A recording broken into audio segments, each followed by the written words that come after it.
the work continues.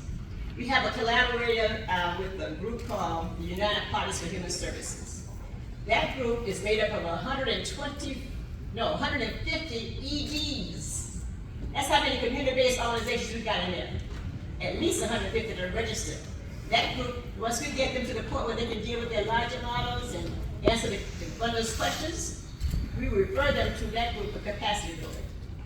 They do everything to help them do their 501s, to making sure they got the insurance they need as a nonprofit, to making sure that they can do their budgets and align, and then do their human resources.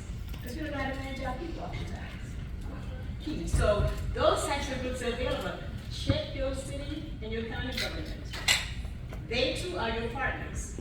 We just received for 3 of our neighborhood first plans, Bridgetown, Griffin Heights, and the Bond neighborhood, so-called 32304, the most impoverished zip code in the state of Florida. That's us. We were receiving $6.4 million each based on what the people said they wanted. So folks came together like this, put together our plan, put together our 5 or 6 topics that we wanted to focus on over the next 5 years. 6.4 doesn't sound like a lot, but for our community, it's a great start. So now we're doing housing. We just got some funding for affordable housing costs, but we were looking at categories like rehabilitation and new construction. We went to the city, the CRA, Community Redevelopment Agency, and says, listen, we need some of that $500,000 to go to building up our community, not tearing it down. We were so tired of having new construction next to our old homes, and the people said, why bring new people in when we haven't gotten what we need? So now we've got a dedicated amount of dollars to deal with building up how many families we need. So you can work with your city government. You can work with your county commissioners. There's a national organization called NACHO. I don't know if you're familiar with them. The National Association for City and County Commissioners. Okay, the organization.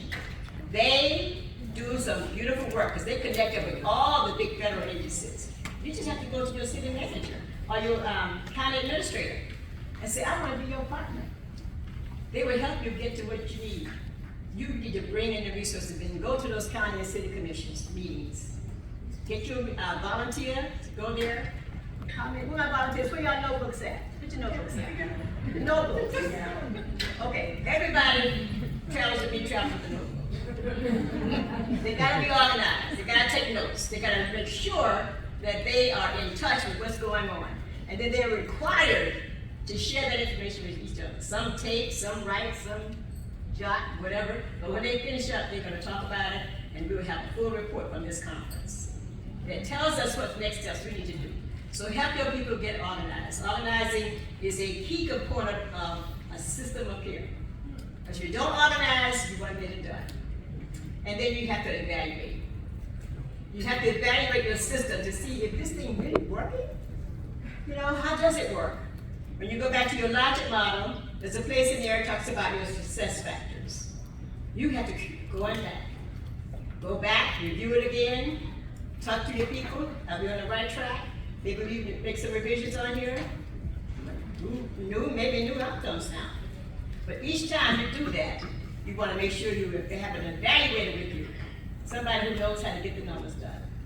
So when you start telling your story to your funders, they've got your numbers to go with it, which is very important. They want to see the numbers.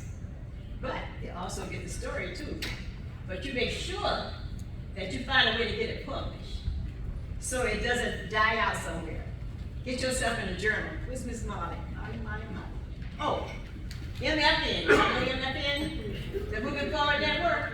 If you don't know it, you need to know it. These folks are moving forward with all kinds of things around exports, imports. Y'all want to do shipping? You know, we got Amazon and pollution and idling cars, and we're trying to get electrical vehicles for all the buses in our community. The money is there. They just showed us they got money for all the school buses in that area. You should be able to take the school board meetings. Get the money. Remember that I had to say? Where are you going to get the money? This is where you get the money. But you have to be organized. You just can't say, sure, but I want this to happen. My time is up? Yes, it is. Yes.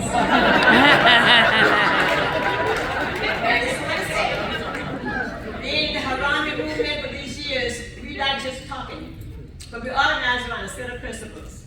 Those principles are the principles of the Google South. I don't know if you ever heard that. That's our system. That's how we work. You know, Kwanzaa, you ever heard that? Umoja, Wichita, all those things. 7 principles that you gotta follow, including the 17 for the EJ. All right? So we got them. I'm glad to hear.